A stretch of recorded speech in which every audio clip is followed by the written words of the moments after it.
How's it, everyone? So on the show today, I've got something slightly different for you. The podcast has been going for 17 episodes now, and for me this felt like a good week to sit back and reflect on the 17 episodes that have been. Each episode I've learned something. I've tried to apply what I've learned from every week that I've had a guest on the show, and our guests have varied from Rugby World Cup winners to rape survivors to experts in the bush to radio DJs to health experts. There's something that can be applied from every single episode that we've done so far, and I'm proud to say that. So this is a great opportunity for me to put forward 17 lessons from the last 17 episodes. If there's anything that you particularly like, maybe it's drawing back to an episode that you've missed, and there's something that strikes you in this particular episode, you can go back and listen to that episode in full. But thank you so much for your support so far. This week has been particularly enjoyable to have this moment of reflection, and I'm very proud of the podcast and what's been put forward so far. So long may it continue, and as always, like, share, subscribe, and enjoy.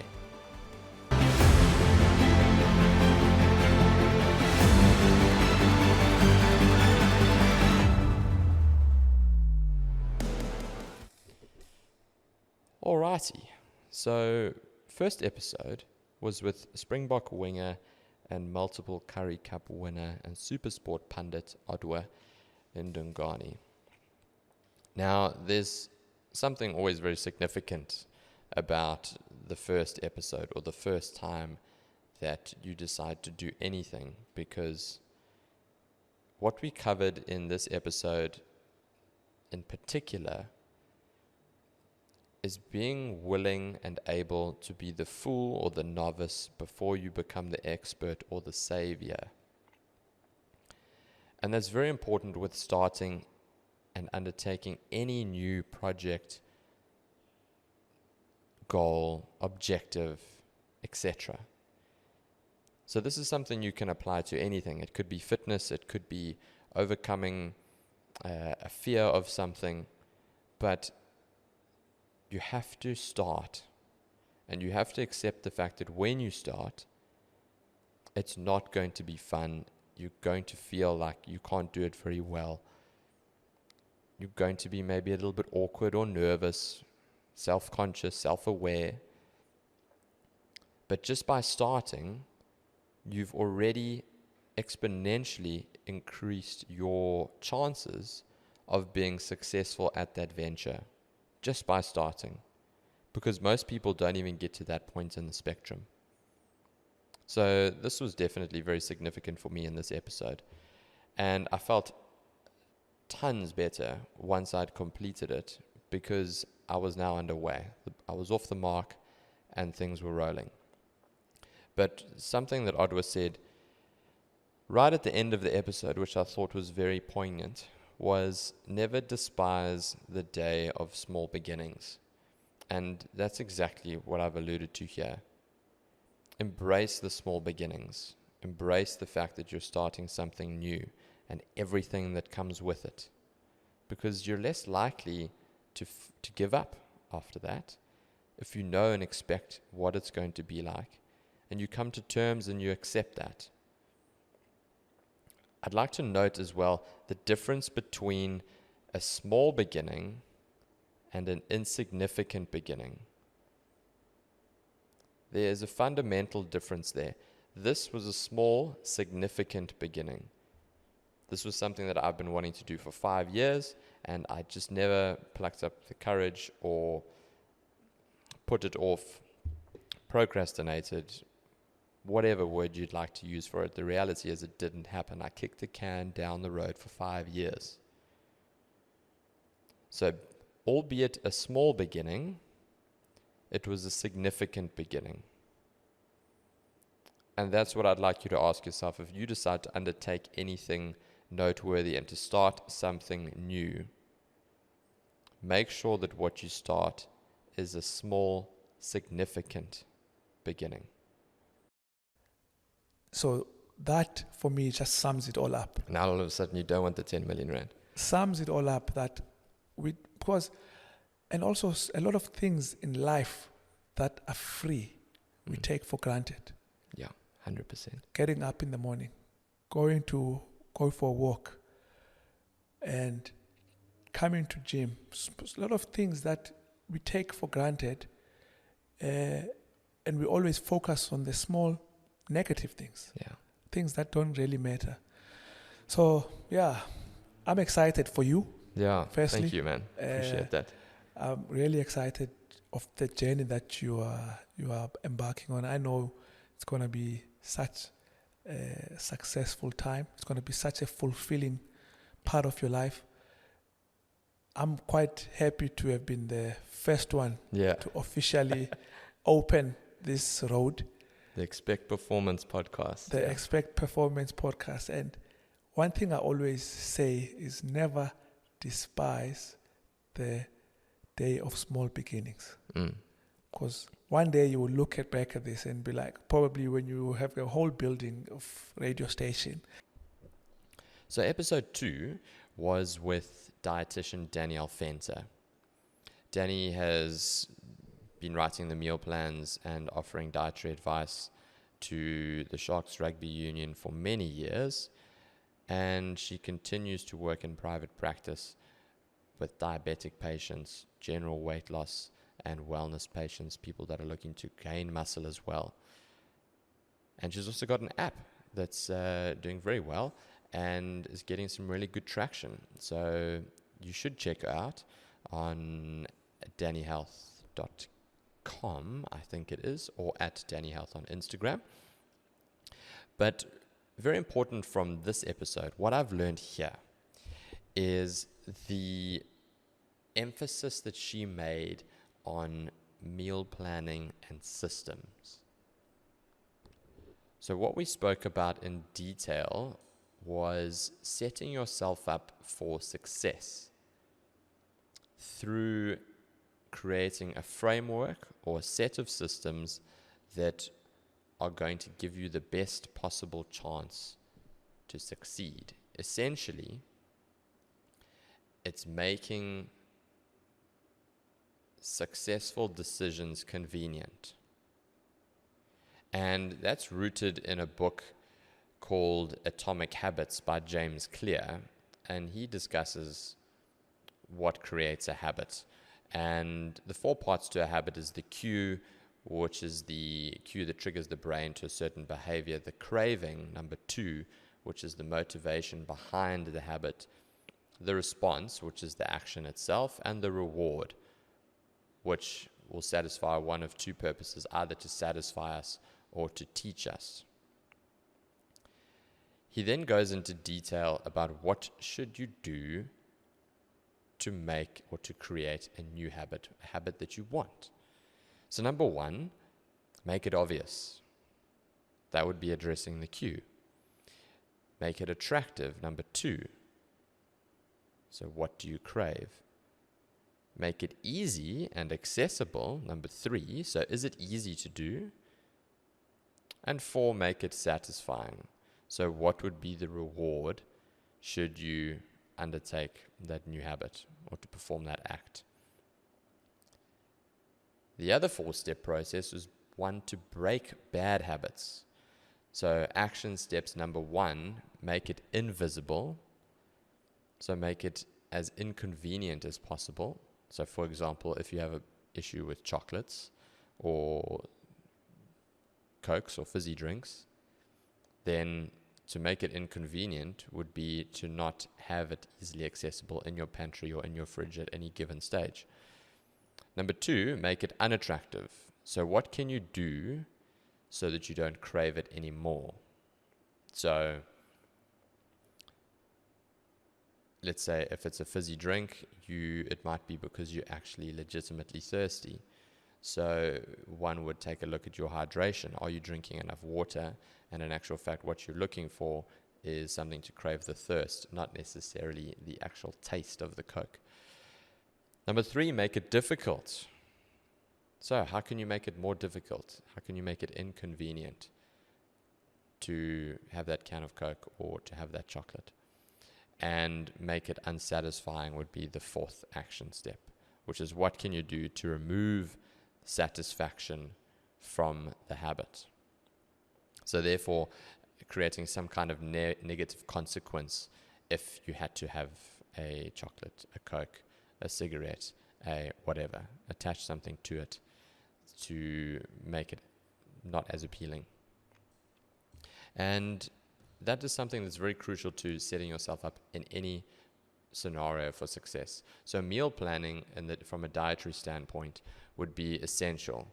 So setting aside 2 hours potentially on a Sunday or Saturday afternoon when you've got time that fits into your existing lifestyle as best as possible.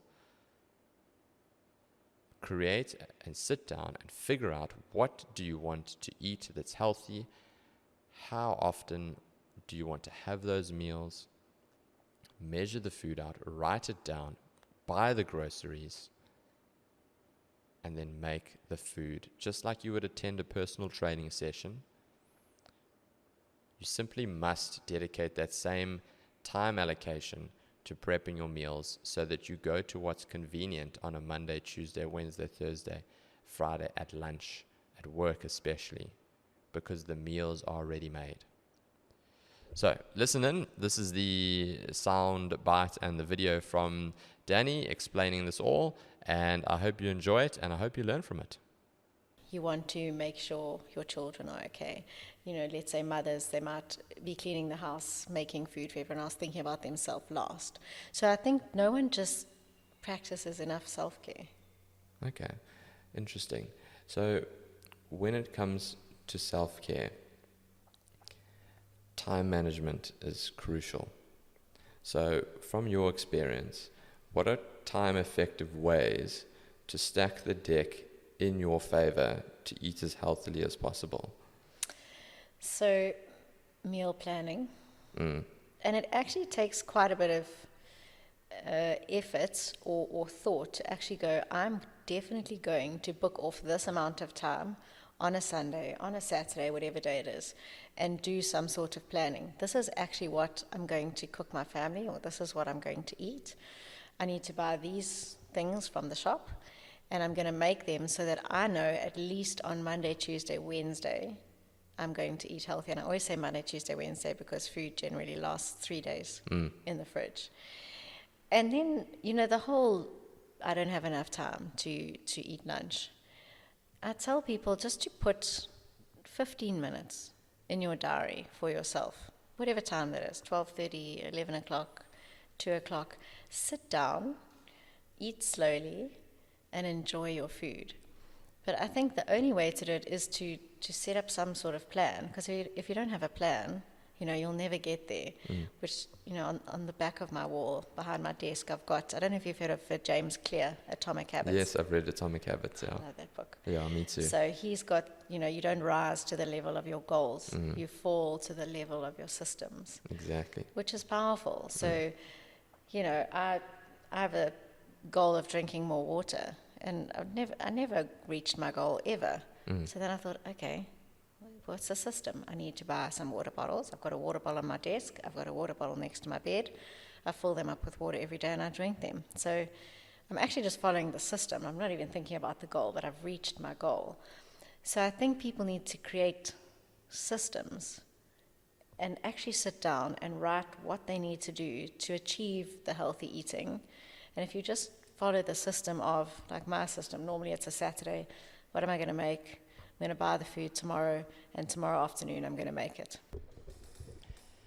Episode 3 was with Grant Gavin, who is an author of his recently published book, Thoughtonomy, and he comes with some awesome credentials. He is a successful business owner of Remax Panache in Glenashley, Durban North area. He is a public speaker and a business coach as well, international public speaker and business coach. And in this episode, Grant and I discuss in depth what he writes about in his book. And one of my big takeaways from episode 3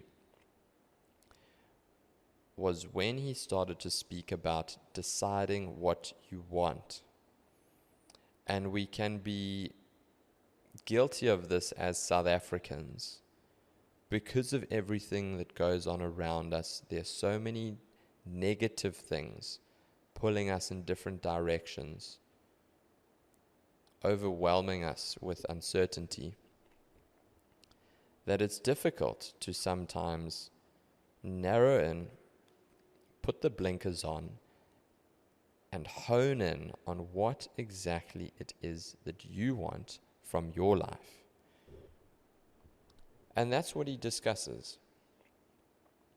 We have to decide what you want as opposed to focusing always on what you don't want. So there's the law of attraction as well. So where your attention goes, energy flows. You might have heard people say things like things happen in threes. So good things or bad things happen in threes. And I'm not sure if it's more about the number than it is the phase of what you are bringing about in that particular period in your life. That we start when something perceived as negatives happens. We then tend to draw attention and energy and focus into everything else that is potentially negative, and it compounds over weeks, months, and very often years. So to snap out of that and to draw and direct your attention, to sit down and to ask yourself exactly, what do you want from your life? What does it look like? Where would you like to live? What would you like to drive? What would you like? How many kids do you want? What job do you want? Do you want to work for yourself? Do you want to work for somebody else? What does your life look like? What do you want it to look like? So, if you haven't listened to this episode already, go over, listen to it, and please, these podcast episodes are not designed to be necessarily easy listening. Listen with the intention of, if there's something that you can learn from that person that's in the episode, make a deliberate effort to digest that and to apply it to your life in the next couple of days or weeks. That is the intention of the podcast. So be intentional about the information that you're listening to and you're taking in. I absolutely love this lesson. It's an ongoing work in progress for me, as it should be for everybody, in terms of following a roadmap and the reasons why people don't see it through to the end. Yeah, I think a big thing is it's the wrong focus. So a lot of people will focus on what they don't want rather than focusing on what they do want. Try and give an example. So if you take someone who's overweight, feeling unhealthy and unfit, and they're feeling flabby and fat, their focus is, I don't want to be fat. So they'll come to somebody like you and they might work for a little bit and they'll improve on their results, and suddenly one day they're driving and they go, oh, I don't feel fat anymore. And they stop. And then they go back into the decline, and they eventually get to the point where they go, oh, I'm feeling fat again. And they go, I don't want to be fat, so I'll go back to the personal trainer and I'll work. And then we get comfortable again and we go, oh, okay, I'm not fat anymore. Because their focus was not being fat. Yes. But if the focus was, I want to live a fit, happy, healthy life constantly, or this is the type of person who I want to be and live my life in a healthy manner, it's a constant progression towards that. So I'm never going to stop because the focus has shifted towards what I want rather than what I don't want. And with most human beings, that negativity bias is there. We tend to focus on what we don't want. It becomes almost an inherent fear of ours. So I try and shift people away from focusing on what you want rather than focusing on what you don't want. And you know what? It's unbelievable the number of times, even people in my own office, they don't want to be poor, or they don't want to be inconsistent, or they don't want to be X, Y, or Z. But when I ask them, what do you want? They struggle to tell me. Even something like, what would you like to earn? What do you want to earn? They don't know. They've got to really think about it. But they know what they don't want. Yes. They don't want to be poor, or they don't want to be short of money at the end of the month. So that's a lot of the work that I try and do, is to get people to focus on what you want. Because once you know what you want, then as a coach, we'll help them break it down. So that's what I try and shift in speaking to people. Episode 4 with champion jockey Anthony Delpeche. So, this one was particularly interesting because it was so candid and it became so raw. And I didn't see that happening, and I really appreciated the fact that we went there, because that's how other people can learn. So in this episode, when I ask Anthony what the life of a jockey was like, it became something that was quite emotional for him to speak about, because of the sacrifices that were necessary and required to get to the top, to be the very, very best. And at that stage in his life and in his career, the major sacrifice he had to make was time spent with family. And this is incredibly important, because sometimes when we're striving and aiming for something, we're aiming for something whilst giving the attention to all the good things that are going to come as a byproduct of being good at what it is that you're aiming at. But for the argument to be balanced, in this particular instance, you have to take on board what might happen that you don't like.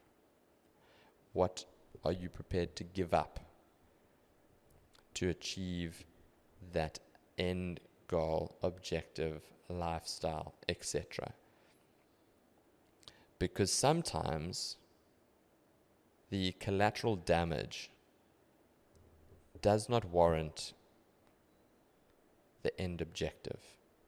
And I'm not saying this, I'm not speaking for Anthony. I didn't ask him that question, so I'm not sure if he felt that it was worth it or not. But what I am saying is, to be the very best at something requires significant sacrifice. And before you start to aim for something that is right up there in the stars, we're told to dream big, and I believe you should dream big.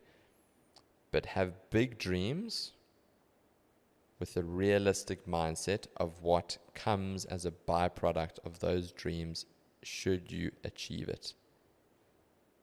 And decide beforehand whether or not, or along the process, because sometimes it's hard to see that far in the future, that far up the staircase. But be aware that there will come a time where you will have to decide whether or not you are prepared to continue to pay the price to get to where you want to get to. So keep that in mind.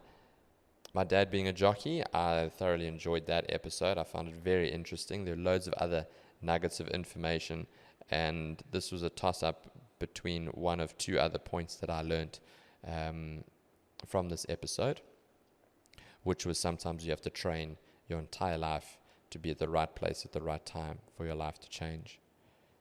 But if you haven't listened to this episode already, listen to it and you'll see what I'm talking about with that second point as well. Anthony Delpeche, episode 4. Listen, we eventually ended up doing it, and I only broke the record by 2 winners. Really, eh? Yeah. So in the end, you edged out by 2. Yeah. And what was that feeling like, getting to 333 then? Because at that stage you would have known that you'd broken the record. Yeah, it was unbelievable. It was at Newmarket. They don't race there anymore. Yeah, I couldn't believe it. I mean, and then once I'd done it, I said, I don't think anybody will ever be able to do it, because I know what it took to do it. Yeah. And realizing the first guy had 2 winners less than me, I thought, sure, that must have been hard for him. And then the amount of work that we have to put in, you don't have a family life. Absolutely zero family life. So I never really got to see my kids at all at that time. Really, eh? What is the life of a jockey like? Because I think what you guys have to go through physically, mentally, emotionally, it's something that is completely different to any other sport. So what toll does that take on you as a person, and what do you have to do to be a jockey at that level for such a long period of time? It is very hard. It is. I get emotional sometimes when I talk about it, because I did a speech in. It was international. All Jockeys International Convention Center. They had a talk about mental help jockeys needed, and we do need mental help. We go through that stage that it gets so hard, and you just swallow it all. Yeah. Sorry. No, that's all right. Anyway, yeah, it is. It gets because our life, you have to succeed all the time. If you don't keep on winning, you're outed, and the next person will take your position. And I break my leg, I go to doctor, and before it's healed, I'm back on a horse. I'm riding with more painkillers, suppository painkillers, because you don't want to miss out on that horse. Could be the champion. Somebody else sits on you, and you've lost the ride. There's so much that goes on, and dedication and like hard work every single morning. You've got to be at work at 5 o'clock in the morning, and I finish work. I go home, shower, on a plane to Johannesburg, get back home 9 o'clock at night. My kids are sleeping. Sorry. Take your time. And and I get home, get up again in the morning, 5 o'clock, and back at work, finish work, come home, shower, back at races. I did that 6 days a week. Never had any family life for 30 years. Wow. Because I think the only way to be successful and to have that hunger, that's the only way you could do it. And there's a lot that's behind the doors that we don't get to tell. We can't get to talk about it, because you can't afford to be weak in this game. Yeah. In any sport, if you show your weakness, you're gone. And there are times that you just say, I don't want to do this anymore. Yeah. Because it's so hard. I mean, you get your trainer that rides for you sometimes will just say, no, you've given a bad ride, and you're on the bench for the next month or so. So you're not going to get the best rides. And there's very, very difficult times that I've gone through, but you can't talk about it, and you just got to get on to the next one and carry on, follow through. And it's, as a family life, it's really, really, really hard, and you don't have any time for your family. And that's if you want to succeed, and if you want to be the best. I think most probably in every sport, what it becomes. And I decided that's what I wanted to be. I wanted to be the best, and I must start on my kids growing up. Okay, so next one coming up, Vic Naidu, episode 5. So Vic is a well-known radio host and DJ, and at the moment he's on East Coast Radio Monday to Friday from 12 to 3. He has his own show, which is a tremendous achievement in the world of radio, and he has been doing this for a very long time. What I loved about this episode, and something that I've learned, and it kind of ties into earlier with Grant Gavin, but we get into the topic of lifestyle design, and I found it particularly interesting that Vic was a living embodiment of lifestyle design. He had actively, in his words, designed a life of comfort. So he wanted that life of comfort, and he went about actioning that plan, and has so far achieved that with tremendous success. So my lesson for episode 5 is something that's very simple yet very applicable. If you don't plan your life and decide what you're worth, you will fall part of somebody else's plan, and they will decide what you're worth. Those are the only two options in this scenario. So, best you sit down, allocate the time, decide what you want your life to look like, and decide what you're worth.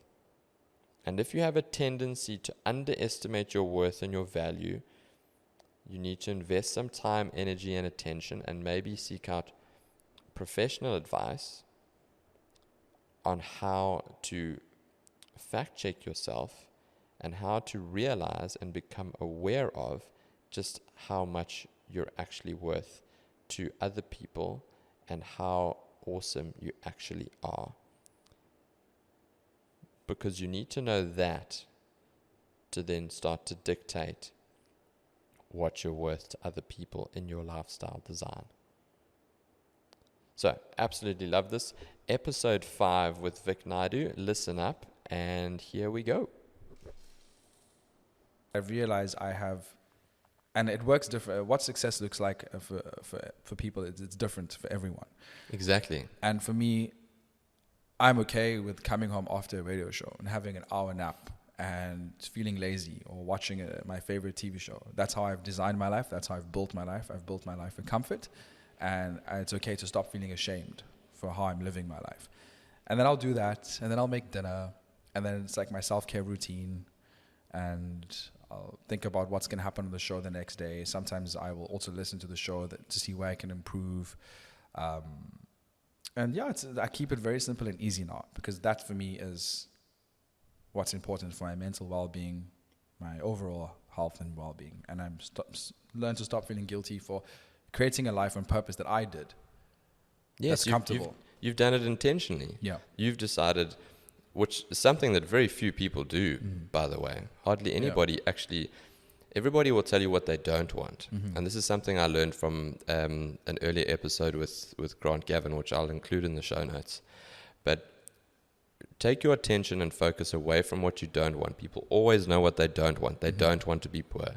They don't want to do this. They don't want to be fat. They whatever. But if you ask them, what do you want?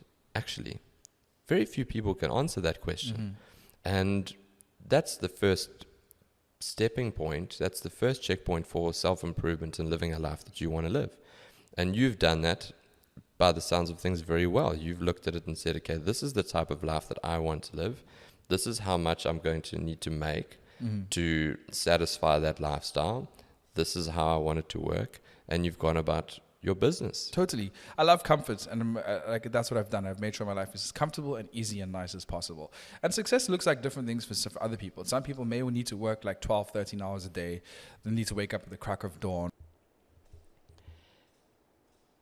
Episode 6 with Adam Riley, birder extraordinaire and legend, as well as extremely successful business person. So when you are in the top 50 in the world for the amount of bird species that you've seen, that requires a significant investment of time, energy, and money as well to pursue something as significant as that for such a consistent period of time. And what I liked about this episode, looking back on it, because I've listened to the episodes back to see if there's something that I missed. But right in the beginning, it was a simple question, just like, how did he get into birding, that has stood out to me. So Adam, for somebody that didn't study this at all, he studied, just your run-of-the-mill degree, to be a chartered accountant, which is an achievement in itself, but hardly anything that suggests being in nature and lending itself to birding around the world. But he took a chance on doing something that he loved. And this is so meaningful and necessary that we decide to take a chance on doing something that we love. And it comes back to a quote from Viktor Frankl's book.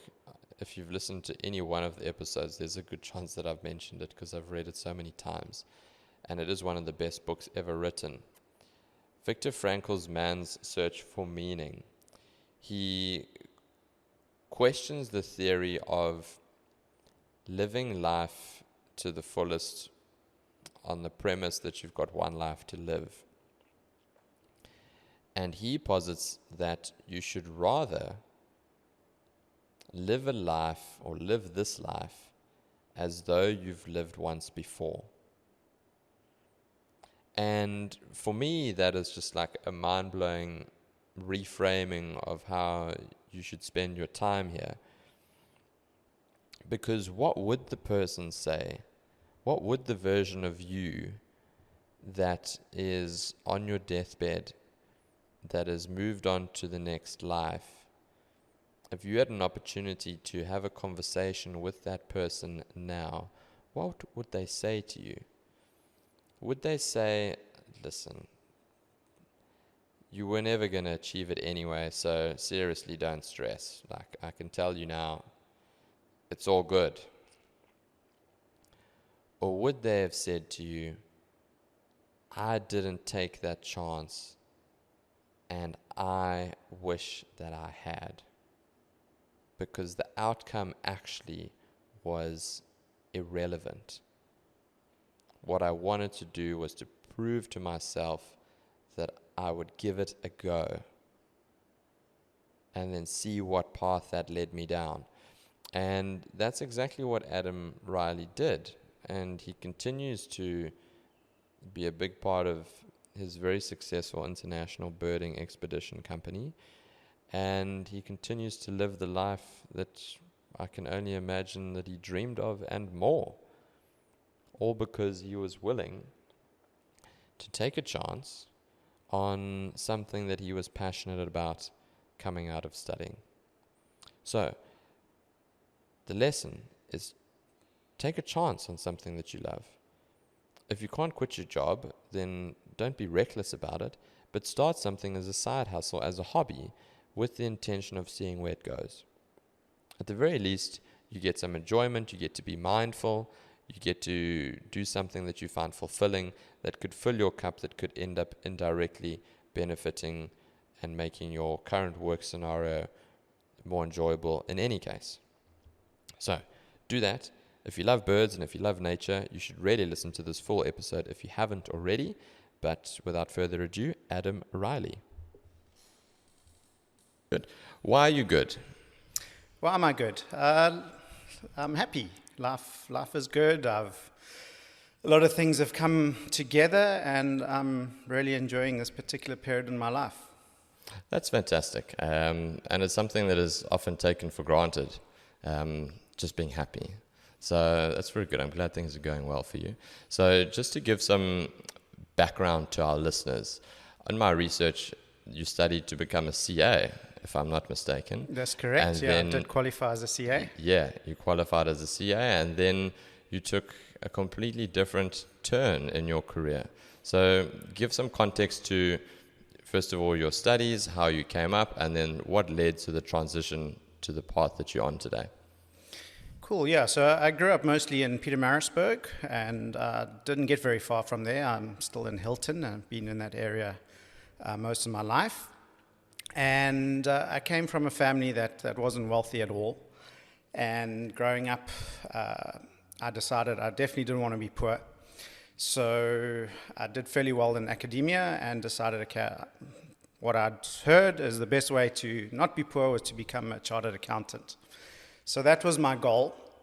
And in standard 8, was grade 6 now, Grade 10. Grade 10, Yeah. yeah. They changed things around. Grade 10, you had to make all your choices of your subjects for the future, for matric.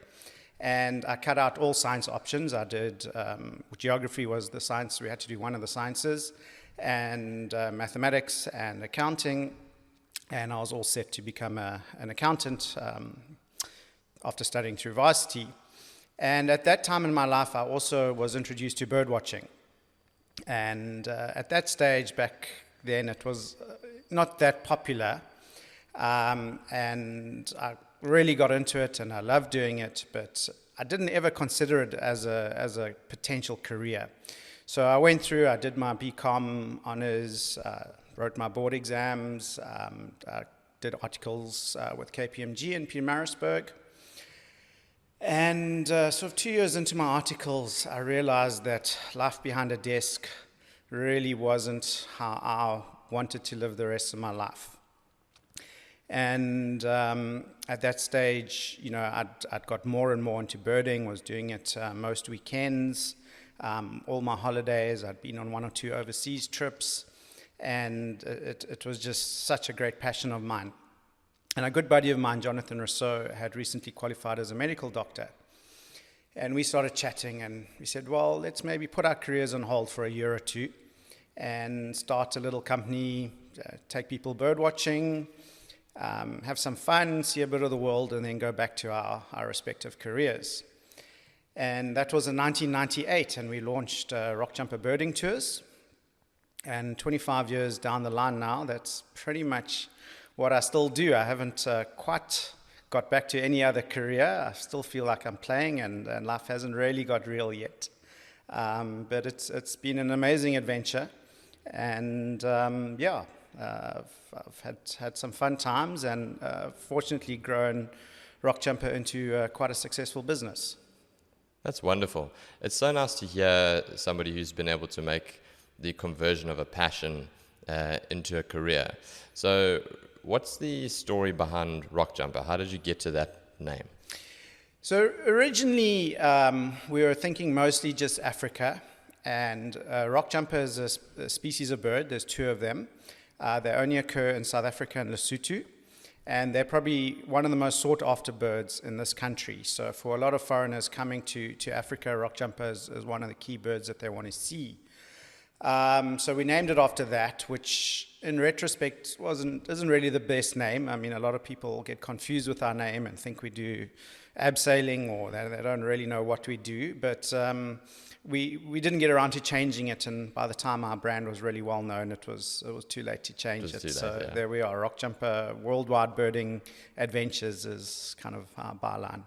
Yes, that is so cool. So I'm interested to hear, because I've heard a couple of stories where somebody takes a passion and they make a career out of it. And what I've heard sometimes is then the passion starts to reduce, because it then becomes more like a job and you lose the romance of the passion. Has that happened to you to some extent, or are you still like a kid in the candy store and you can't wait to get out there? Yeah, no, definitely. It hasn't happened to me. I've been very fortunate with that. I must have got some sort of collecting gene in me. So even as a kid, I was really into collecting.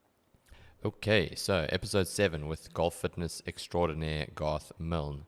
In this episode, we get very golfy, because Garth is one of the best strength and conditioning specialists for golfers. He travels the world training some of the world's best golfers.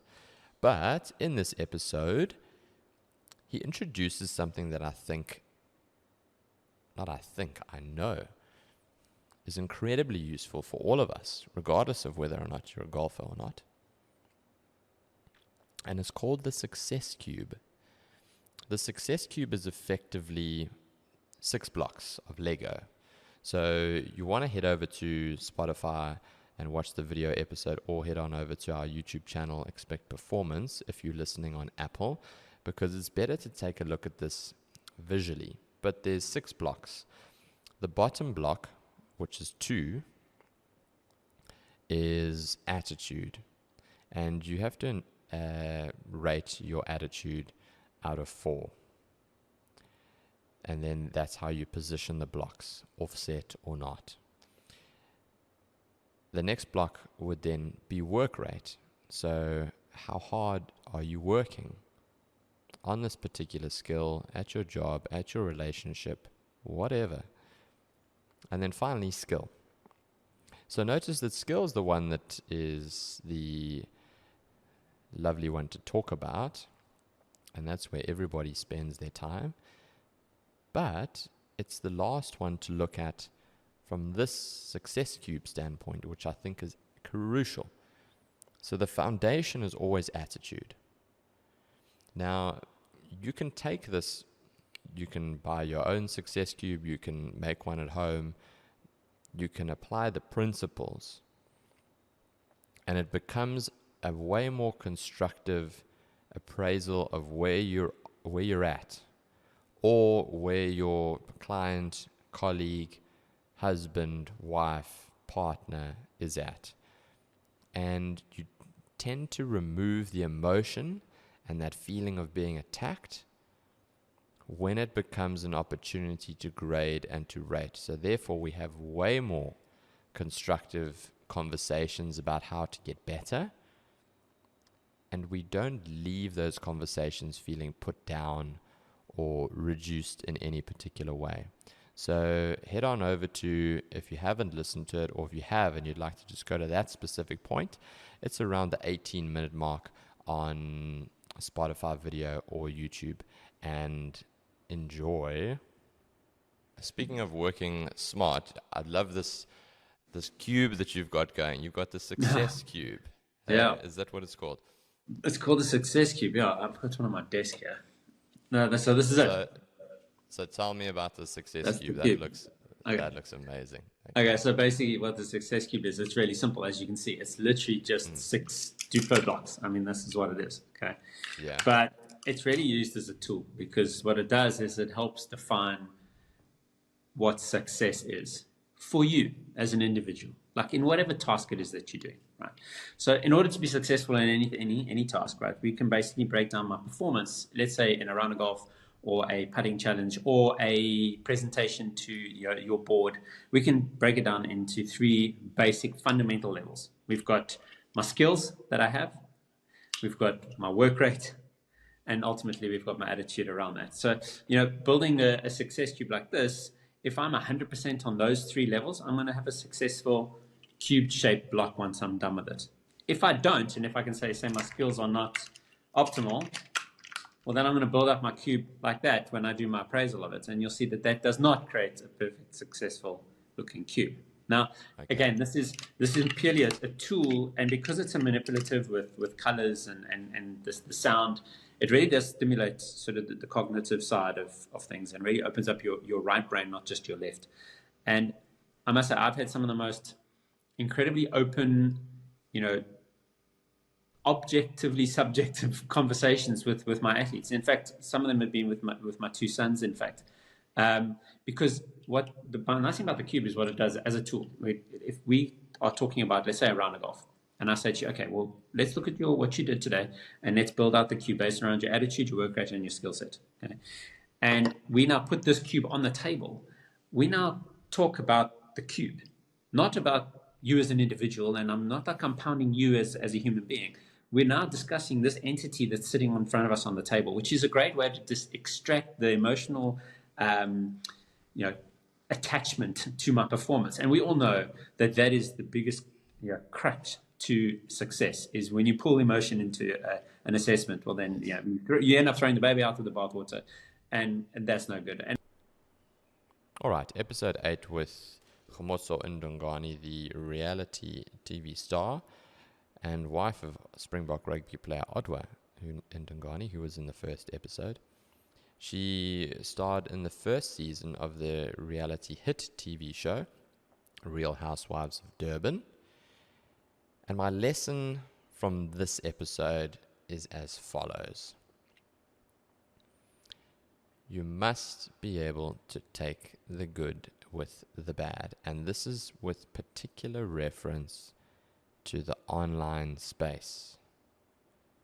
Because if you're out there and you're doing your thing, and you're trying to make a positive difference, and you're trying to contribute positively to society in a way that is meaningful and fulfilling to you, it is inevitable that you're going to come across negative comments. And you could get 100 positive comments, but you get that one negative one, and that is what we tend to stew and ruminate on.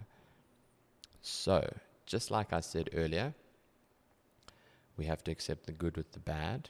You have to accept everything that comes with it. You also have to bulletproof yourself and protect yourself against the inevitability of the fact that you are going to come across people that are not well-intentioned and are going to do things and say things to intentionally bring you down or attempt to bring you down. And that will most likely happen in the online arena. It's unlikely to happen in person because these people are cowards, remember. So formulate a plan to pre-arm yourself of the fact that if you're putting yourself out there in the online space, this is going to happen. It has happened to everybody that has come before you, even the most happy and famous of them all. In fact, they get more than anybody. So, arm yourself to the inevitability that it is going to happen, and use that as a motivating factor for the fact that the more people you have commenting on your content, it means that it's getting out there and it's reaching people, and people are, regardless of their opinion, paying enough attention to what you're putting out there that they're taking the time out of their day to comment. And stay true to yourself. That is the only guiding North Star that you can rely on in that time when you are having people that are commenting negatively towards you. Stay true to who you are. Let that be your guiding light, and enjoy this segment with Khomotso Ndungani. One thing for sure, you must know the love equals the hate. So as the love comes, the hate also comes. You can't even, you can't base your life on that. It can't fulfill you. No, it should never, ever. For people that you've never met, and who don't know you, apart from how you've been portrayed in a 10-second clip here, a 2-minute segment there. Yeah, but I mean, also it's so easy to say that up until it's actually happening. You know, you want to go there, you want to read. So it becomes a whole new learning thing that you need to learn.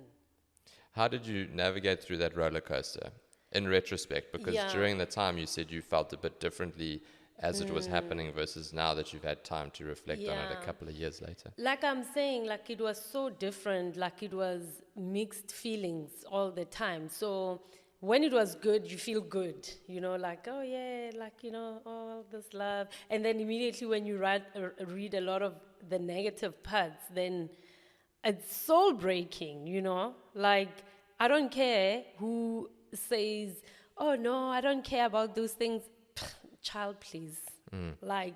Don't even lie. Do not lie. It's not nice.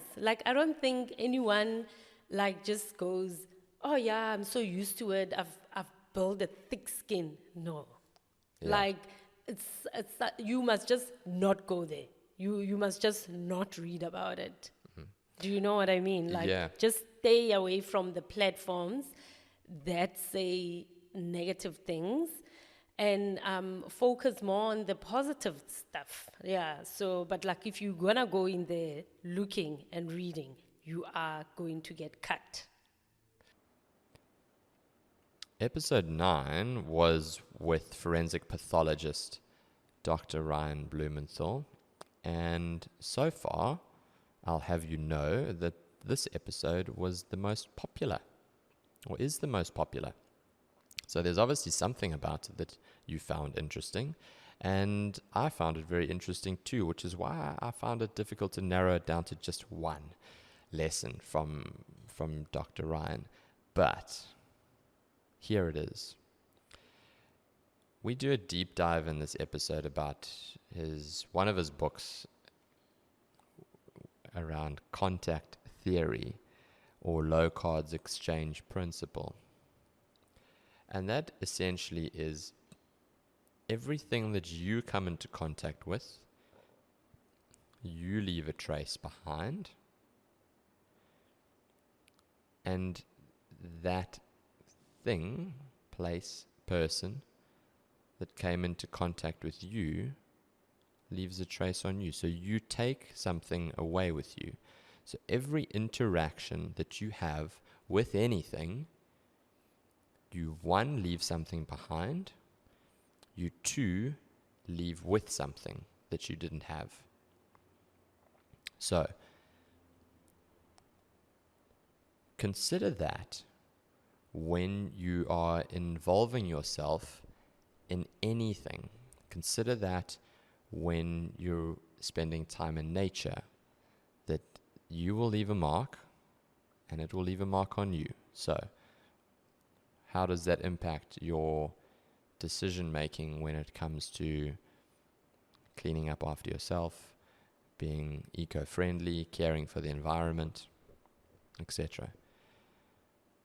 How does that affect the way that you interact with people?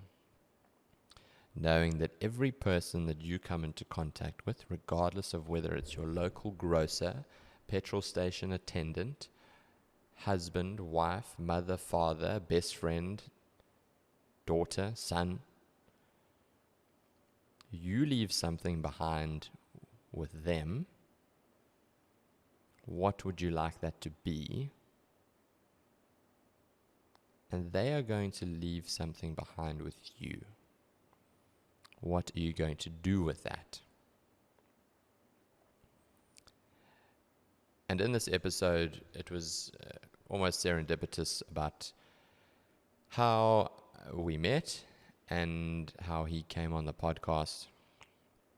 And I think that was a perfect example of contact theory and low cards exchange principle, in that I went to Exclusive Books when I could have phoned in to check if they had the book. I decided to take the drive and just pop my head in there in person, and Dr. Blumenthal happened to be doing a book signing there, and we got chatting, and then I bought his books, which were not the books that I was going there for, I'll have you know.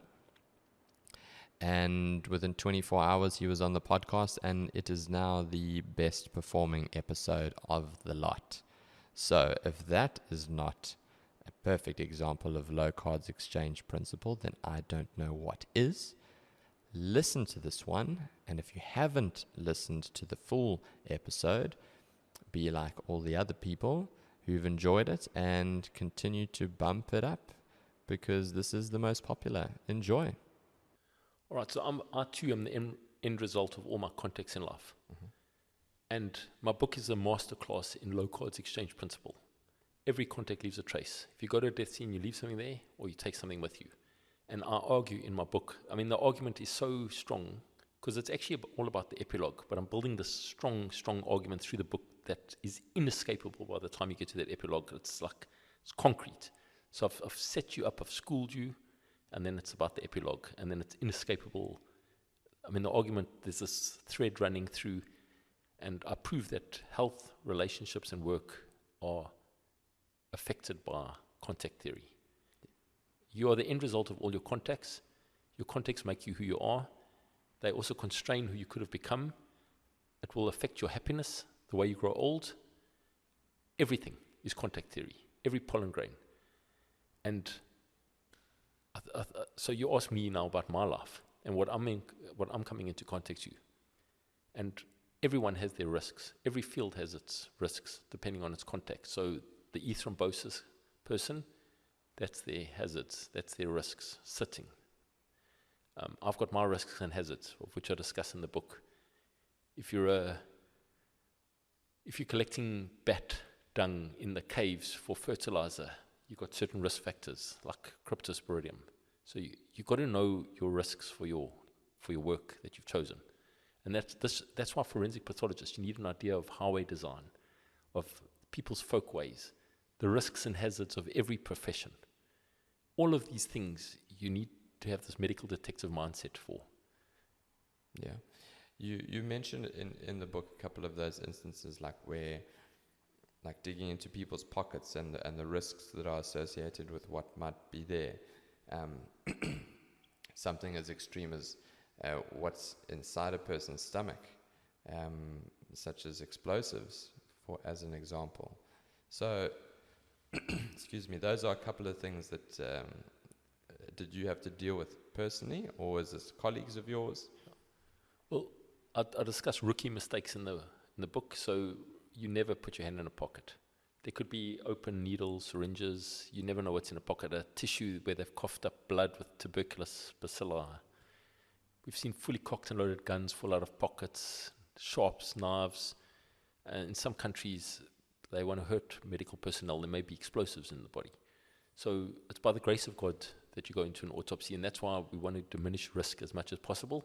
So our bodies are usually x-rayed before we commence. There's cases of colleagues and friends that have been injured, and I give plenty of examples of the book. For example, if you cut open the stomach, if they've drank potassium cyanide, they get overcome with hydrogen cyanide gas. We've had veterinary pathologists that have got a drop of horse blood into their mouth, and then they die of fatal glanders. We've had human forensic pathologists that were doing an autopsy on someone with cellulitis of the leg, and then they cut themselves and they developed cellulitis and died. Okay, episode 10. Butch James, Rugby World Cup winning fly half. So, at this time, I am very happy to say this was released on the 13th of September. And the Springboks had just beaten Scotland in the opening match, our opening match of the Rugby World Cup. And it just gives me such great pleasure to sit here and to record this review and this lesson, knowing that we are again World Cup champions, and we have achieved something that no other nation has achieved before, which is 4 Rugby World Cup titles. So, the lesson from episode 10 with Butch James is something that hasn't necessarily come from the episode, although it has come in hindsight post our victory in France. And that is, to paraphrase Tata Nelson Mandela, sport has the power to change a nation. And rugby, I think, seems to be that sport in South Africa that can galvanize the people and has, for some reason, been relatable and has appeal to the widest variety of the South African public. And the lesson really is, don't underestimate the impact of what sport can do in this country. It is a fundamental part of our modern history since 1994, and I suspect it will continue to be a linchpin in our society and in our nation going forward. And Butch called it. He called it all the way back then. Defense is going to win World Cups, and the South Africans are going to win the World Cup. And I would like to just add that little bit in here for you to watch and to sit back and enjoy, knowing that we are again the Rugby World Cup champions. I think that's something that a lot of people in the public underestimate, is the importance of 13 from a defensive standpoint, and a coordinator, going back to the likes of Jacques Ferry, for example, and how he used to pull the strings in the back line defensively. Lucanio the same. And also, Jesse Creel's got an exceptional defensive record playing for the Springboks. He gets a lot of flack for not being the most extravagant player, but again, against Scotland, they scored 3 points, no tries, solid, clean sheet as far as the defensive records go. And what do you think about the statement that defense wins World Cups? No, I think that statement's spot on. I think defense will definitely win this World Cup. I think, especially with the teams being so evenly matched, it's definitely going to come down to the defense.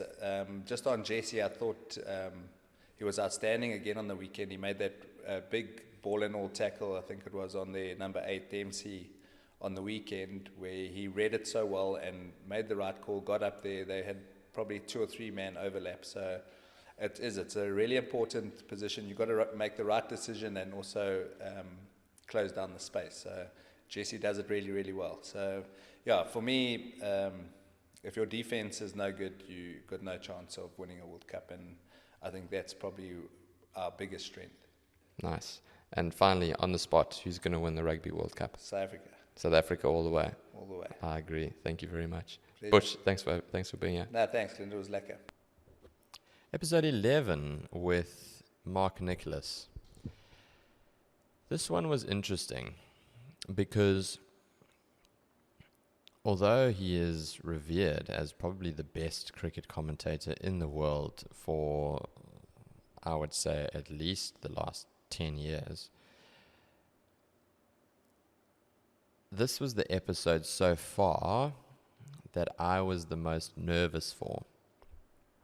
And the reason being that interviewing somebody that is perhaps not being used to being interviewed is pretty easy, because they go with the flow. They don't have an expectation of how an interview should be conducted, your use of the English language, etc. But Mark has a tremendous command of the English language and has interviewed some of the world's most famous people, including royalty and presidents, as he gets into towards the end of this episode. But that ties in nicely with my lesson from this episode, which is to rid yourself of the fear of failure. Mark discusses the brilliance of the Stokes-McCullum axis in the English cricket side, and with particular reference to their test team. As we now know, it hasn't exactly panned out according to plan in their ODI Cricket World Cup. But to rid yourself of the fear of failure would almost guarantee better performance in whatever it is that you are attempting. And that is something that we can learn from, whether you pay attention to or enjoy cricket or not, is the culture change and the concept of ridding yourself of the fear of failure. Because at the very beginning, when I introduced you to this episode, the procrastination that took place for 5 years before I eventually got this one off the ground was largely rooted in that, in a fear of failure. So if you can aim to reduce your fear of failure, and if you are a leader in your community, in your household, in your business, if you can create a culture and an environment for others to not fear failure, you are bound for success. Enjoy this episode with Mark. If you love cricket, this is going to be even better for you, especially with the Cricket World Cup final happening today, and by the time this airs tomorrow, you will know exactly who is the winners of the Cricket World Cup. You mentioned that your attacking mindset as a captain. How do you feel if we take that to a modern day reference point of the English cricket side now, and how the Test side in particular, and how they've chosen to approach the game under their new leadership? Well, I've thought about that a lot. What they've done is different from what I did. So, yes, I wanted to play attacking cricket and keep the game alive and look to win and look to entertain. So that's part of their ethos. But the brilliance in the Stokes-McCullum axis is ridding the players of the fear of failure. And pretty much anything in life will be done better without the fear of failure. I think it's a great business model. I think a lot of people go to work wary of their boss, wary of the challenges ahead, concerned about the people they're going to meet and how they'll perform in front of them. I think if you can rid them of that fear, you'll improve their performance. Of course, in sport, you know, you're involved, obviously very involved with golf. If you hit a golf shot without any care for the outcome of the shot, you'll probably hit a better golf shot. Yeah. In other words, if your shoulders are loose, arms and hands, so the grip's loose around the club, and you get a flow to your golf swing because you're not holding on to the shot, you're going to hit a better shot, I would say. And that is the incredible thing, that when they walk out to bat, every one of them, you know, even the new faces like Ben Duckett last summer in the Ashes, every one of them seems to have the ability to play that way. Now, you know, it's one thing to have the ability, it's quite another to have the mindset.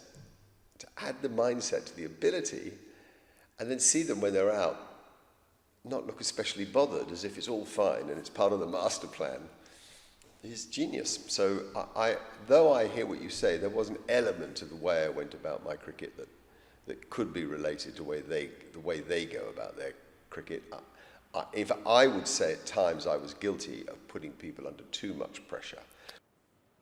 Okay, episode 12 with rape survivor and thriver, Jessica Ford. I described this episode as a doozy, and it absolutely was. It was hard, even though I knew the story before we aired and I interviewed her. To hear it in person like that is something that is very raw. And it is, unfortunately, a reality in this country, especially with, I think it's 16 days of activism coming up. It's something to be particularly aware of.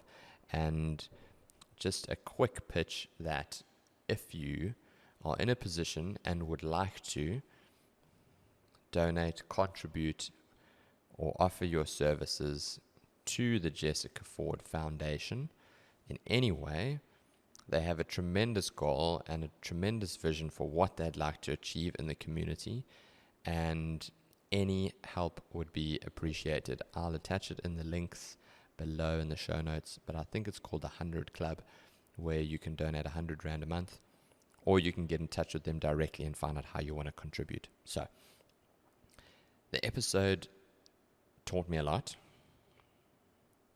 and I would like to share just one thing from that episode, one lesson, is that on her website, she says, as a quote, big letters, "You may have taken my body, but you will never take me."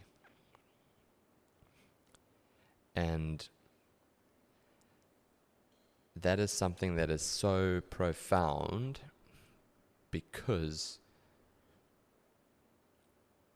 we need and we should live our life based on our decisions, not our conditions. Live your life based on your decisions, not your conditions. Jess was presented with conditions that were out of her control. And yet she made a decision to use that for good and to catapult herself into a life of meaning and purpose to benefit the lives of others, a life of service. And in the episode as well, she mentioned the fact that if she had an opportunity to take it back, she wouldn't, because that wouldn't have set her on this path. What a tremendous person, what a tremendous story, and what a tremendous lesson to live your life based on your decisions, not on your conditions. Once you meet the team, you like sort of find yourself coming back for more. It's so rewarding to be able to know that even though you're working with such a depressing topic, to know that you are able to change lives, even if it's in the most tiny way, it's so rewarding, and it makes it feel like you said earlier, everything, for a reason. And strangely enough, your Ikigai book there, I went to a talk on Women's Day, and there was a lady giving a talk there, and she did the whole explanation and the breathing and the everything, and then she said, again, everything happens for a reason. And she pointed me out because I had spoken before her, and she said, Jess, if you could go back in time, would you change anything? And I just looked at her and I said, no, not a chance. Like, I would not be here today. I would not be able to have helped the people that we have been able to help if I hadn't been through that. It was actually said to me once, and the person immediately freaked out, and they're like, I'm sorry, I didn't mean it like that, but I've never been able to put it in better words, is that on that day I was given a degree in rape. Like, I know the emotions, I know the feelings, I know the processes, I know the court, I know, there's no other way to know that firsthand than to actually go through it. And even though I'm not saying it was a wonderful day, it's enabled me to be where I am today. And I'm sure with many of the people you've spoken to, I'm sure they've said the same thing with things that have happened to them throughout their life. Everything for a reason. Yeah. Right. Episode 13 with Johannes Richter, the owner, co-founder of what was in 2022 the number one restaurant in the country, the Living Room. If you enjoy food, man, this one's for you. And if you haven't been to the Living Room at Summerhill Estate, you should 100% do yourself a favor and head on over there. But the lesson from this is be clear on your vision of what you want and be relentless in that pursuit, regardless of what other people think. You will know deep down if what you're doing will work, if it is in line with your purpose, if it is in line with your values, if you find it meaningful and fulfilling. And there will be people that will tell you that it won't work, and maybe justifiably so, from their background, from their upbringing, from their experience. Maybe it wouldn't work for them. But they don't know what you know. Just because, in their opinion, it won't work for them does not mean that you should take that as gospel and think and assume that it won't work for you. The list is very long of very successful people who've started a venture despite numerous critics and naysayers saying it will never work, and yet they find themselves now the richest people in the world and telling everybody else what to do, and hailed as geniuses.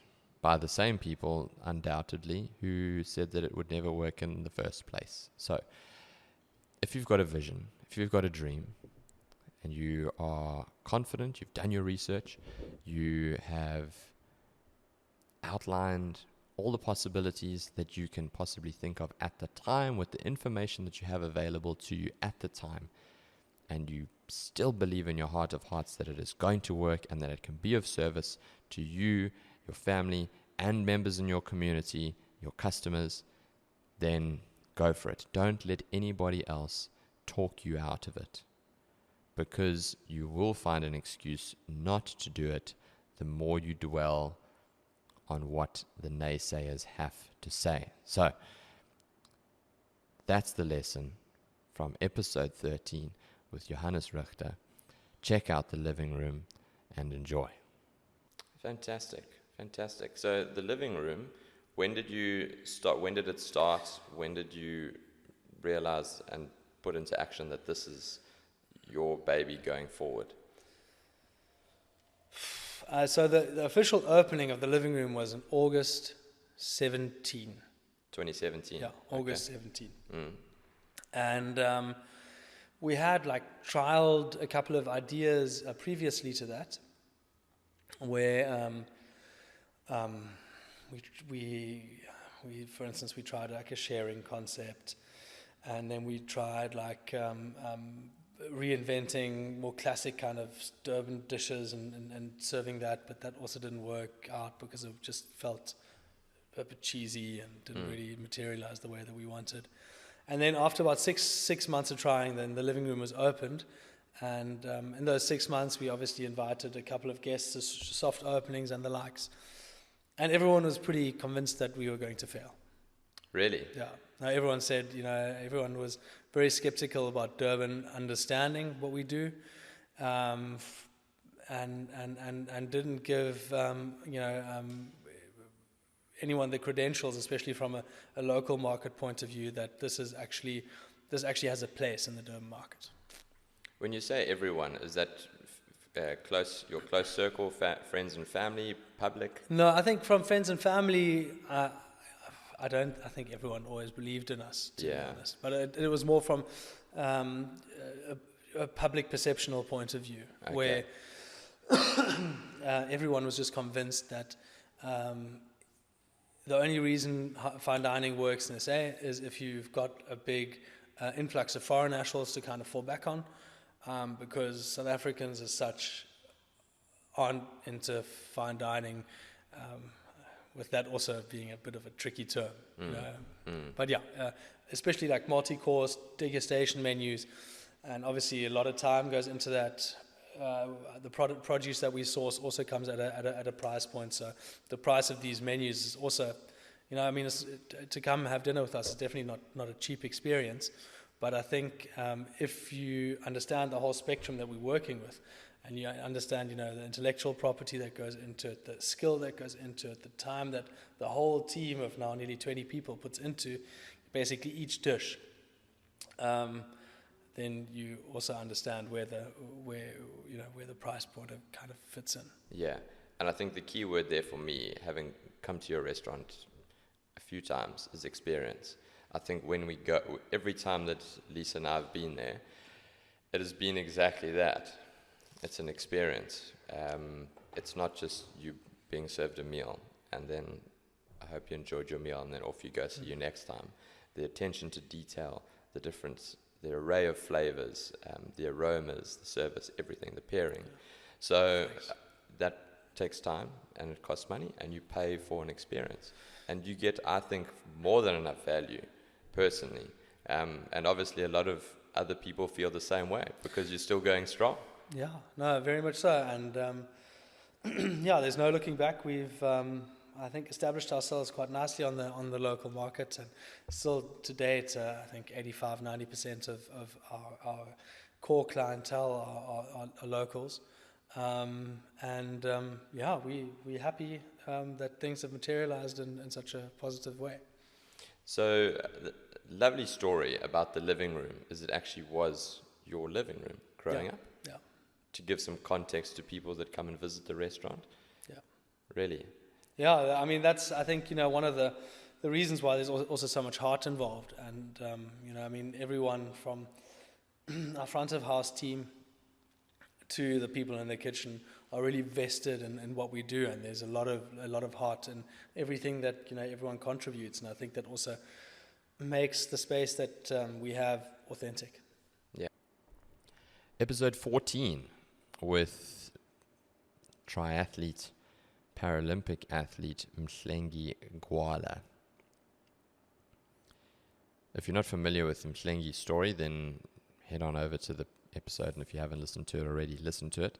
But to give you some context, he was a budding triathlete, and he was on his way to training when 3 men stopped him and attempted to chop his legs off with a chainsaw.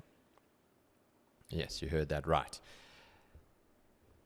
Subsequently, he has lost 1 leg and now is in a bid to qualify for the Paralympic Games in Paris in 2024 in the triathlon.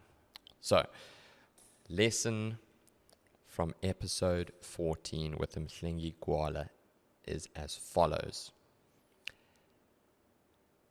Never judge an experience. Now, within reason, we sympathize, and I sympathize with people that have lost a loved one, have suffered tragedy in their lives. I'm not talking about that. I'm talking about if something happens to you personally that you might assume at the time to be a negative experience, one that is going to set you back in the long run. Resist that temptation, because you have no earthly idea of whether or not that event is going to set you on a path that is worse or better than the path that you were heading down already up until that event. So, in Mhlengi's case, he was a budding triathlete, and this happened, and in the episode he suggested that if he had an opportunity to take it back, he wouldn't. Why? Because he has accelerated his career as a Paralympic athlete, and he is now in a position to serve and inspire members of the community and people around him. We won't know for certain, but that might not have happened. That might not have been the case if Mhlengi wasn't attacked that morning in March. So, take that lesson, apply it to your life. On a smaller scale, think of maybe you get retrenched, or you get laid off, or your girlfriend or boyfriend break up with you. Maybe you get transferred to a different division. Never judge an experience. You don't know, that decision, that change in course might be what is needed to set you in line with something that is more meaningful and potentially, in the long run, materially more lucrative than the path that you are unknowingly heading down. So it ties in kind of with live your life based on your decisions, not your conditions, and that is what Mhlengi's done.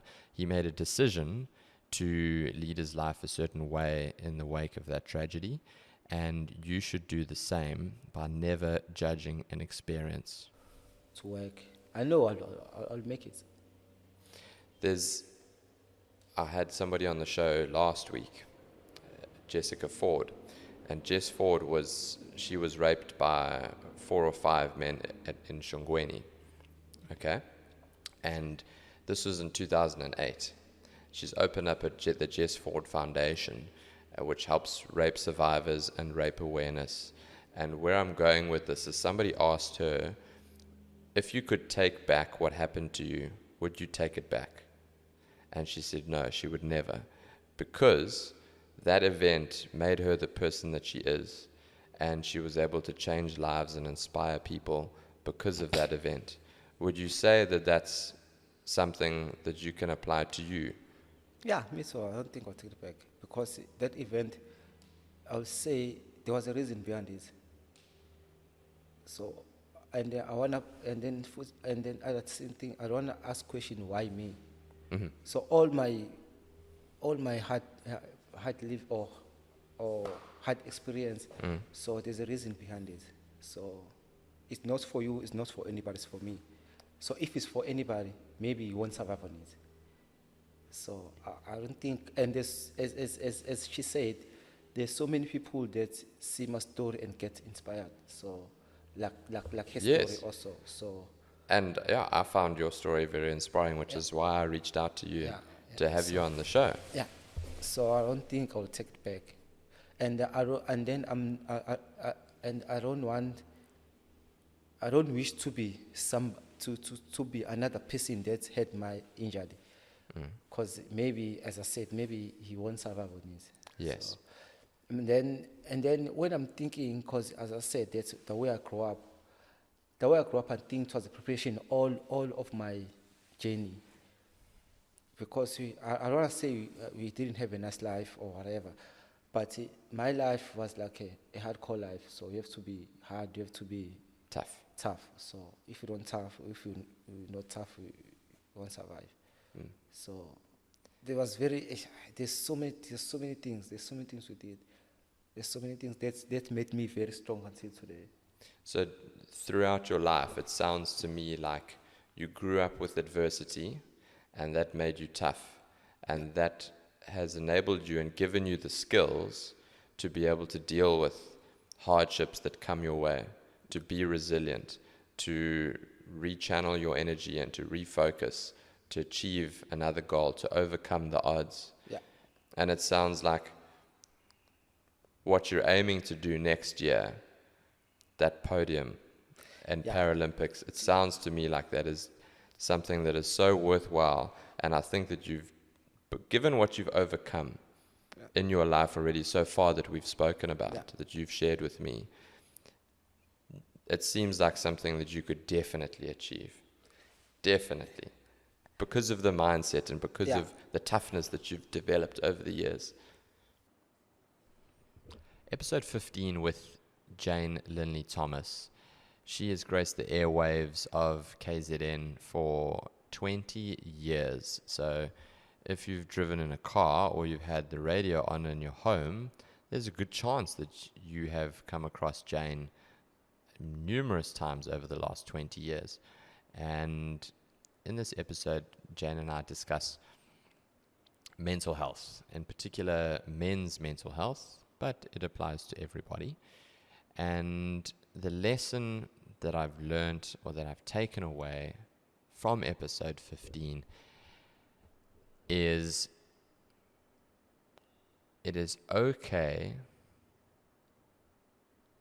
to go through patches in your life when your mental fitness is not where you'd like it to be.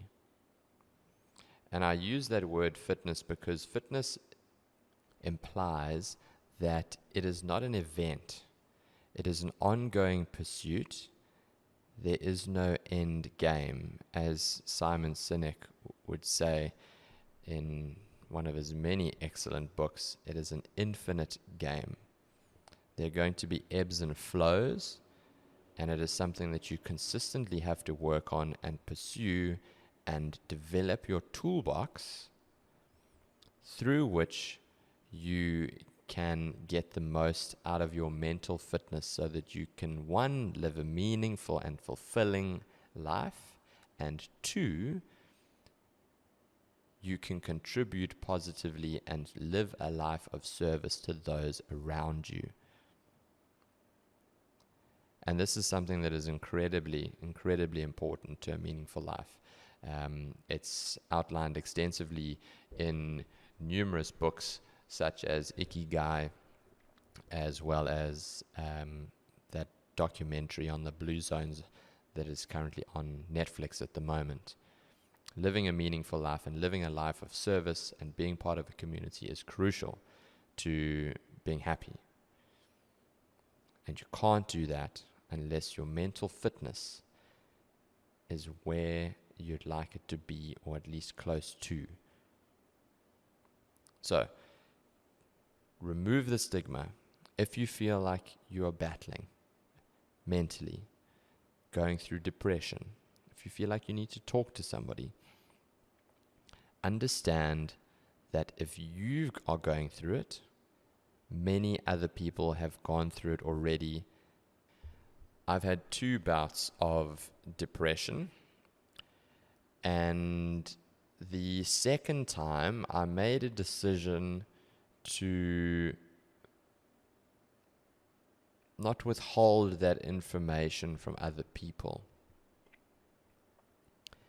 And what I got in return, especially from men, was something that took me by surprise. And it was this. Almost everybody, every man that I spoke to and shared my story with, had a story of their own, which means that we are not speaking about this enough.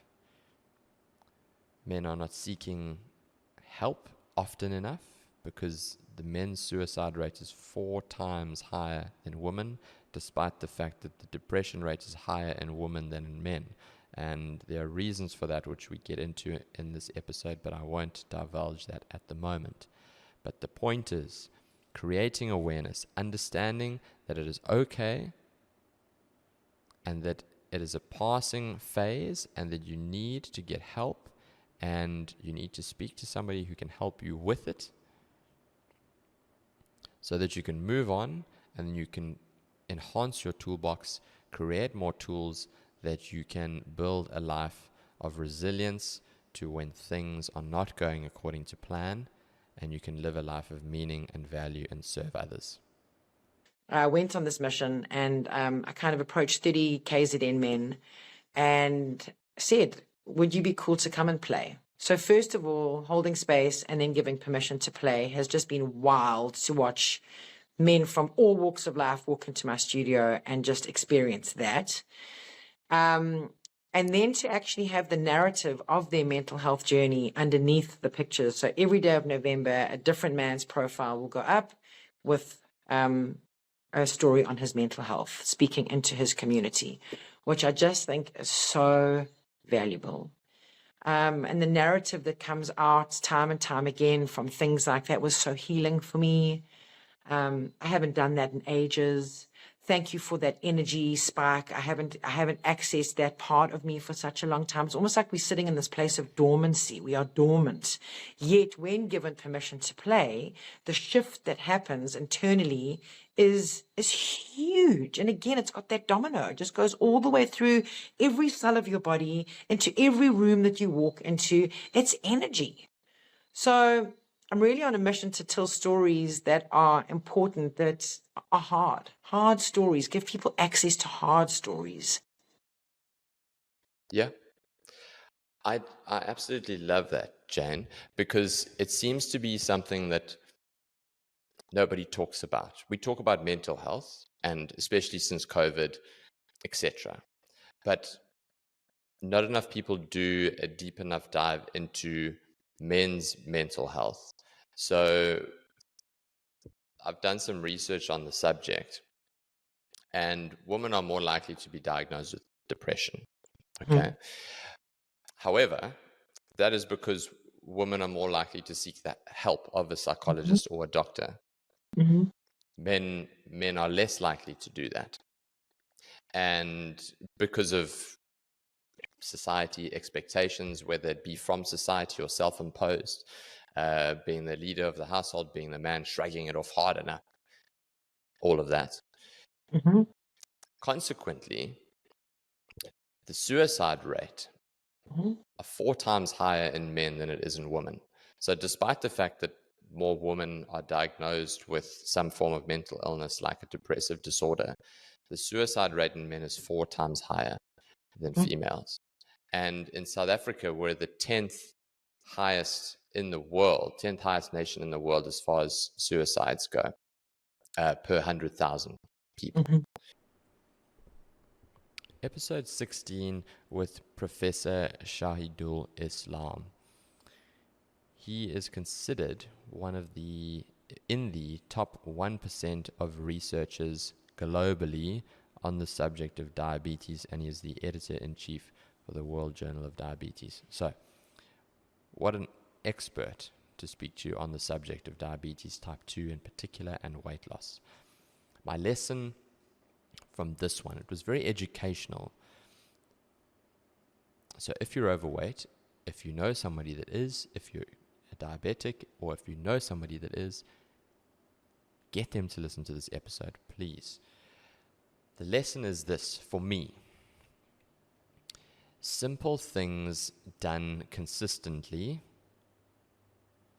lead to desired or undesired results. So, we are the product of the decisions that we make over time. If you repeatedly make poor decisions regarding your health, what you eat, your hobbies, your habits, there will be a price to pay, and your body and your health is going to be the product of the decisions that you've repeatedly made over time. The good news is, however, that also applies to positive decisions. So, if you make small positive decisions consistently over time, you can repair your body, you can get your health into a much better place, and it is possible that you can reverse your type 2 diabetes. Small decisions made consistently over a period of time results in the end product. So, ask yourself, what are the small decisions that you have made over the last 2 to 3 days? What does that picture look like? If you extrapolate that over 20 years, what does that look like? Then, make a decision on whether or not you're heading down the right path. Because our health is all that we have. Regardless of what we do, regardless of the people that we know, regardless of the money that we have or don't have, your health is everything. It is the product of the decisions that you make over time. Enjoy this episode or this portion of the episode where Prof explains to us how and why we become diabetic or we become overweight. I want to ask, for me, being in fitness, training, seeing people, I've got diabetic patients, numerous diabetic patients, numerous overweight patients as well. Is type 2 diabetes reversible? Yes, if you can detect it early, for example, at pre-diabetes level, and if someone do physical exercise and eat healthy and to do regular, the physical exercise must be regular. You can't say, I'm doing Saturday whole day exercise and next 6 days I'm doing nothing. So that will not work because the regularity is very important for physical activity. So minimum 3 days are best if somebody can do for 5 days, 45 minutes, or 3 days, 1 hour. So, and in alternate days to maintain the regularity. So that is very important. And if somebody walking, maybe minimum walking for 1 hour, and this brisk walking, not like slow walking. And if somebody running, minimum 15 minutes, because running can also help. They can get similar benefit, from physical exercise. Weight training as well? Weight training is fine, but I think you know better than me in terms of training. And if they got sufficient muscle strength or maybe bone health, is because normally what happens at type 2 diabetes normally comes, like after 40 years age, most of the time, because we also call age-related disease. But nowadays we also see type 2 diabetes in many growing children because of the overweight and obesity. So that is not only in South Africa, in many other countries. And recent data says that many children also become type 2 diabetic and insulin resistance pre-diabetic.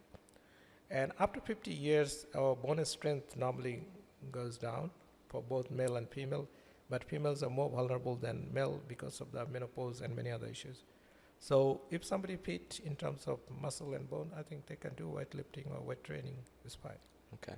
You mentioned earlier the potential link between being overweight, diabetes type 2, exercise, and now diet. So tell me, what is it important? What should people focus on from a dietary perspective to, one, manage their weight, and two, if they are looking to reverse a pre-diabetic condition? I think many things, and even during my recent US talk, I also told in the University of Kentucky, they also got a children diabetes center over there. If I tell you what we don't follow in our daily life, we eat like it's a breakfast time, we have to eat breakfast. It's a lunch time, we have to eat lunch. And dinner time, we have to eat dinner. That should not be, because when you take the petrol in your car, when it's empty, yes, or when you need petrol, but if you're not feeling hungry, why you should eat? That is the big question. The many people, they don't understand it. They think I should take breakfast because it's breakfast time. And that is one thing that we don't follow the rules of eating. We need to only eat when you are hungry. Okay, we're at the final one, episode 17. If you've listened up until this point, I firstly have to thank you sincerely, because this is a bit of a longer episode. So if I've, by some miracle, managed to keep your attention for this long, then I'm truly honored, and it is the biggest compliment that you can pay to me. So thank you very much to you for listening so far and so long into this.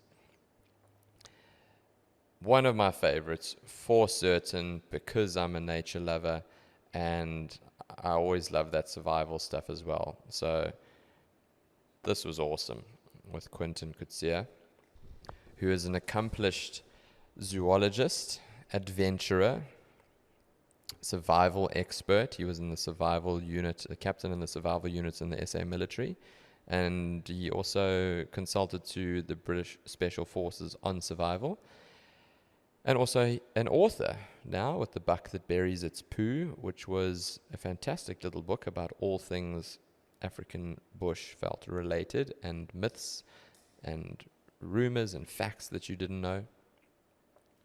So the lesson that I've taken away from episode 17 with Quentin Kutsia is the following. Setbacks are inevitable, and it is our acceptance of those setbacks that is going to determine how quickly we will move on and how quickly we will learn from these setbacks.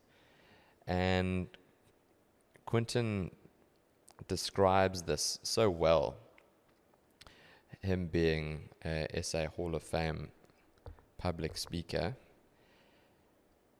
when he draws the analogy between the sand people going on a hunt and how we in a modern society hunt for our goals, targets, etc. And how the sand people have complete acceptance of whatever happens on that hunt. Bearing in mind, they are trying to kill a giraffe with bows and arrows. And they do so, they manage to do so successfully, but more often than not, they don't. So you have to be okay with the inevitability of setbacks and perceived failure, which it is not. It is an opportunity to learn rather than a failure. The Khoi San people, their philosophy to setbacks and their immediate acceptance of that is something that we can learn and apply in our lives on a daily basis, because as true as the sun will come up tomorrow, there will be a point, probably in your day, being a Monday, and perhaps you'll have the Monday blues, where something will not go according to plan, you will experience a setback of some kind, be that in your personal life, be that in your professional career, whatever capacity it is, you will experience a setback, and it is your ability to accept that as quickly as possible and move on and to do a post-mortem and to learn and to pivot accordingly is going to determine how quickly you get to where you want to go.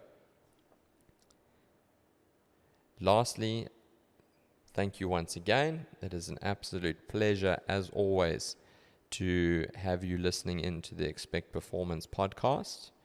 And we've got some very interesting guests. We've had a wide variety of people so far, and I'm very happy to share with you that we will continue to have some new guests from new stories, from different walks of life to those that we've had already on the show, to keep things as diverse and as multifaceted as possible. So thank you once again. Finally, this is the conclusion of now episode 18 of the Xpect Performance Podcast. And have a fantastic week. And I will see you same time, same place, Monday morning next week. With those tribes and spending time in nature and them living in harsh environments, different but equally harsh, like you say, there's undoubtedly setbacks but there's a lot that's out of their control. When you go on a hunt, something might break, or you might have harsh weather conditions for an extended period of time. What have you learned from those tribes about setbacks and how people can apply that in a modern corporate world? Well, I talk about that precisely, that exact point that you've just raised there. There's no such thing as a perfect existence. There's no such thing as a perfect hunter. There's no such thing as setting off on a hunt and coming back with your prize. And I'm talking now specifically, let's say, to a salesperson. You've got to go out there and you've got to use all your skills, your knowledge of your environment, your understanding of that specific customer base. In the sand person, the customer would be a giraffe, for example. And you come back more often than not unsuccessful. That is the story of the world. That's the story of life. And so part of it is dealing with setbacks and adversity. Part of it is saying, put that behind you, staying positive and moving on. There's also this term that I hear other professional speakers say, that they emphasize on the fact that you must never give up. Never, ever give up. And it's become so ingrained in people that they're proud to say that they'll never give up. I want to tell you, Clinton, that I disagree with that. Okay. You've got to know when you must give up. You've got to know when it's enough. You've got to know when to change your strategy and do something different, to change your ways, rather than continue and persistently follow a path which is not working.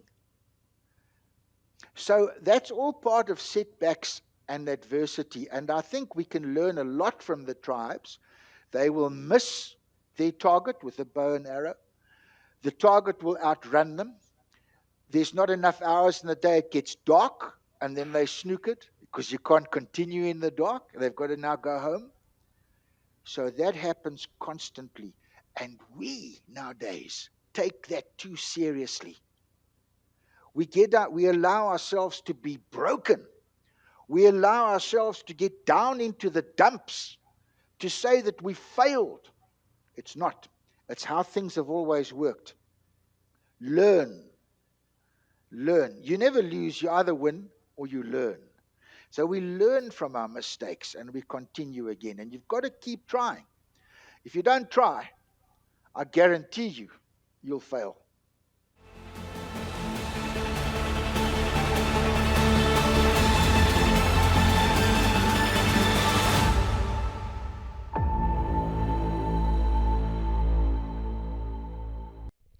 wait, before you go. Did you enjoy that episode as much as I did hosting it? Please go on to Apple Podcasts or to Spotify, rate the show, follow the show, subscribe to the show, leave a comment and a review. Every little bit helps. The more reviews that the show gets, the more traction it's going to get, which means that the guests get better and better, the value gets better and better, and then we can continue to grow together and be better as a community. Thank you very much. Have a great day.